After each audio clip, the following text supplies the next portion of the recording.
मेरे सामाजिक परिवार के सभी सदस्यों को राम राम। ईरान अब उसी प्लेबुक में चल पड़ा है जो अमेरिका कर रहा था, और या यूं कहें कि अमेरिका की कमजोर नस वो समझ गया है, या उसको और थोड़ा सा स्पेसिफाई करें, थोड़ा सा और जीरो इन करें तो अमेरिका की नहीं, ट्रंप की वो कमजोर नस समझ गया है। ट्रंप ने अपने इस कार्यकाल में जो कुछ किया, जिस तरह से उसने अमेरिका के दुश्मन बनाए, उस सब की वजह से एक अलग किस्म की विश्व स्थिति पैदा हो गई। आपको दिखा होगा कि भारत भी कोई ट्रंप के इस कार्यकाल से प्रसन्न नहीं है। भारत को बहुत अच्छे से समझ में आ रहा है कि अमेरिका हमारी जरूरत है लंबे समय के लिए, रणनीतिक तौर पर, कारोबारी तौर पर, हर तरह से। इसीलिए पैक्स सिलिका से लेकर आर्टिफिशियल इंटेलिजेंस तक, रेयर अर्थ मिनरल से लेकर हर तरह के ट्रेड तक वो अमेरिका के साथ है। लेकिन जहां उसे लगता है तो जॉर्जिया मेलोनी और एमेनुअल मैक्रोन, वो दोनों भले एक दूसरे के साथ न खड़े हों, लेकिन जॉर्जिया मेलोनी और एमेनुअल मैक्रोन के साथ उसी तरह से खड़ा रहता है। वो लूला डी सिल्वा और व्लादिमीर पुतिन के साथ उसी तरह से खड़ा रहता है। और तो और नरेंद्र मोदी ने एससीओ समिट में पुतिन और जिनपिंग के साथ उसी तरह से एक मैसेज देने की कोशिश की। ईरान ये बात अच्छे से समझ गया है। जब कोई कहता है, और मैंने कल आपको बहुत विस्तार से समझाया था कि स्ट्रेट ऑफ हॉर्मुज यानी जल डमरू मध्य, वो क्यों खोल दिया गया भारतीय जहाजों के लिए, उसमें कोई दया, कृपा, मित्रता नहीं है। वो दरअसल एक रणनीतिक स्थिति है, एक ऐसी रणनीतिक अवस्था है जिसमें ईरान को समझ में आया कि वो भारत से शुरुआत करके भारत के संबंधित जो देश हैं, क्योंकि आज की तारीख में भारत के साथ दुनिया के अधिकांश देश खड़े हुए हैं, उनके साथ वो बातचीत कर सकता है, उनके साथ वो रिश्ते बेहतर कर सकता है। अब ब्रिटेन ने पहले मना किया था, फ्रांस ने भी कह दिया, जॉर्जिया मेलोनी भी कह रही, चाइना तो भला क्यों भेजेगा। लेकिन जो ट्रंप कोशिश कर रहे थे, अब ट्रंप को किनारे करने के लिए ईरान ने भारत के जरिए यानी इनिशिएट भारत से किया, और नरेंद्र मोदी के गुडविल का उपयोग करके दुनिया के दूसरे देशों को अपने साथ खड़ा करना चाहते हैं। यहां तक कि यह भी पता है ईरान को कि अगर नरेंद्र मोदी के साथ रिश्ते इस तरह के हैं, भारत के साथ रिश्ते इस तरह के हैं, तो उसके आधार पर बार्गेन किया जा सकता है सऊदी अरब, यूएई से भी, बहरीन और कतर से भी। ये ईरान को बहुत अच्छे से पता है। अब इसीलिए आप ईरान के विदेश मंत्री सैयद अब्बास अरागची के जो बयान हैं उसको ध्यान से देखिए। 14 तारीख को उन्होंने क्या लिखा था? पहले, the US spent months on bullying India into ending oil imports from Russia after 2 weeks of war with Iran. White House is now begging the world, including India, to buy Russian crude. Europe thought backing illegal war on Iran would win US support against Russia. Pathetic. वो financial time की report है कि oil windfall gives Russia $150 million a day। 14 तारीख को ही एक और post किया Syed Abbas Araghchi ने। क्या लिखा? Touted US security umbrella has proven to be full of holes and inviting rather than deterring trouble. US is now begging others, even China, to help it make Hormuz safe. Iran calls on brotherly neighbors to expel foreign aggressors, especially as their only concern is Israel. पहले वाले में भी begging लिखा, इसमें भी begging लिखा। और अब उसके बाद जो 12 घंटे पहले की सैयद अब्बास अरागची की पोस्ट है, वो तो कमाल ही है। एक उन्होंने न्यूज पीस लगाया हुआ है, उसमें Jared Kushner solicits funds for his firm while working as mid east envoy. अब जैड कुशनर सबको पता ही है, दामाद हैं ट्रंप जी के।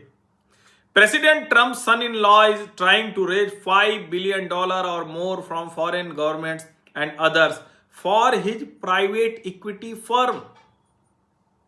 ये तो हम लोग कहते ही नहीं कि गाजा समतल हो जाए, वो नेतन्याहू कर दें और ट्रंप के बढ़िया 2 बड़े ट्रंप टावर खड़े हो जाएं।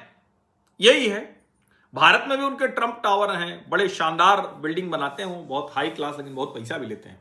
25-30 करोड़ का फ्लैट बनाते हैं। तो पुणे में है, मुंबई में बन रहा है या बन रहा है शायद, वहां गुड़गांव में बन रहा है और शायद नोएडा में भी आ रहा है। तो ट्रंप टावर उनका बिजनेस है। और कहा जाता है ना कि वो आजकल ज्यादातर बात या तो स्टीव विटकॉफ की सुनते हैं या ये अपने जो दामाद जी हैं जेड कुशनर उनकी सुनते हैं। क्या लिखा अब्बास अरागची ने? I have been told that family of a US soldier killed in war of choice on Iran is relying on public donations. As fair and equitable deal was within reach, those providing poor advice to POTUS are responsible for bloodshed. This war is imposed on both Americans and Iranians. Syed Abbas Araghchi ठीक वही भाषा बोल रहे हैं। बार बार America यानी Trump और Netanyahu कहते थे ना कि ईरानियों से तो हम लड़ना नहीं चाहते, ईरानी तो हमारे दोस्त हैं। अब वही रणनीति अरागची भी अपना रहे हैं। और मुझे तो लगता है कि जिस तरह से सैयद अब्बास अरागची काम कर रहे हैं, वो एक बेहतर व्यक्ति होते ईरान को लीड करने के लिए। ये एक मतलब जिसको कहते हैं ना कि मिडिल में आके जो बार्गेन करना है उसके कैंडिडेट हो सकते हैं। इनको प्रेसिडेंट बनाना चाहिए। महमूद पेजेश्कियन हैं, लेकिन इनकी जो रणनीति दिख रही है, अब सीबीएस न्यूज के साथ उनका एक इंटरव्यू है, उन्होंने क्या कहा? Iran has neither sought a truce not talks, such claims are delusional. Our powerful armed forces will keep firing until POTUS realizes that illegal war he is imposing on both Americans and Iranians is wrong and must never be repeated. Victims must also be compensated. करें सवाल ही नहीं उठता शांति करने का या बातचीत करने का या समझौता करने का। हमारी मजबूत सेना तब तक गोली चलाती रहेगी जब तक ये ट्रंप को रियलाइज न हो जाए, POTUS president of the United states of America को रियलाइज न हो जाए कि उसने जो अमेरिकियों और ईरानियों पर एक गलत युद्ध थोपा है वो दोबारा न हो, और जो इसके पीड़ित लोग हैं उनको भी कंपनसेट किया जाए। डिटेल में सीबीएस न्यूज पे उनका इंटरव्यू है और वो साफ साफ कह रहे हैं we don't see any reason why we should talk with Americans. The terms वो आगे कह रहे हैं, अच्छा ये प्रेसिडेंट ट्रंप ने कहा था कि US is not ready to make a deal with Iran because the terms are not good enough yet. और वो साफ साफ कह रहे हैं कि भैया हम भला क्यों करेंगे। अभी इजराइल ने जो फ्यूल ऑपरेशंस हैं, फ्यूल डिपो हैं, उस पर बॉम्बिंग की है और सैयद अब्बास अरागची ने लिखा है Israel's bombings of fuel depot in Tehran violate international law and constitute ecocide. Residents face long-term damage to their health and well-being. Contamination of soil and groundwater could have generational impact. Israel must be punished for its war crimes. Syed Abbas Araghchi और Iran के सुर एकदम से बदल गए। वो अब Trump के खिलाफ, ट्रंप के सहयोगी, ट्रंप से जो लोग नाराज हैं, उन सब को एक साथ करना चाहते हैं। और अगर इसको यूं समझें तो भारत के साथ उन्होंने जो रिश्ता ठीक करने की शुरुआत की वो उसके आगे की ही है। 2 घंटे पहले व्हाइट हाउस ने पोस्ट किया है कि President Trump speaks to the press on Air Force 1 on the operation Epic Fury. They want to negotiate badly as they should, but I don't think they are ready to do what they have to do. We will finish the job. ये अपना वो bathroom के दरवाजे पे खड़े हो जाते हैं और उसको करते हैं।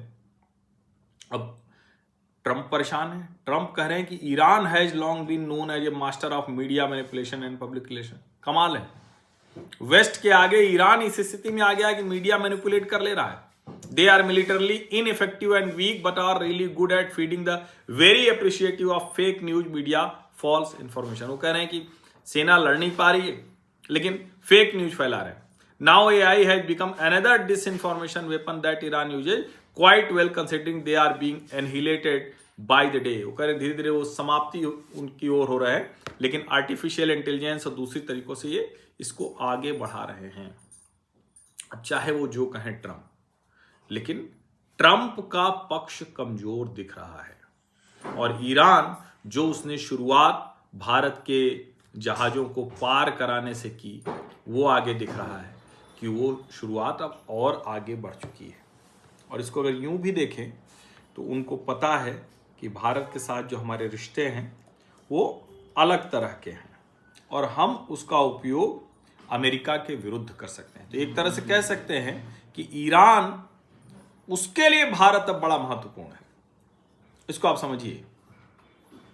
और भारत मतलब इसको कहते हैं ना कि भारत को ही वो एक तरह से आगे करके और वो अपनी वो लड़ाई लड़ना चाह रहा है जिसमें दुनिया का कोई देश उसके साथ नहीं था। और उसको ये अच्छे से समझ में आ गया कि रशिया और चाइना भी वीटो तक लगाने के लिए आगे नहीं आए। समझिए इस बात।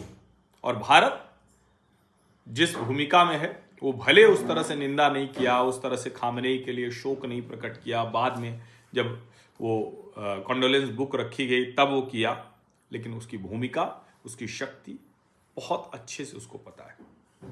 और ट्रंप को ये बात परेशान कर सकती है, क्योंकि नरेंद्र मोदी की रणनीति में जाहिर है कि फिर ट्रंप जिन लोगों से, और वो तो सबको परेशान ही किए हुए हैं, सबको धमकाते ही रहते हैं, नाटो खत्म हो जाएगा, यूरोप खत्म हो जाएगा, अलाई खत्म हो जाएंगे, सब खत्म ही हो जाएंगे।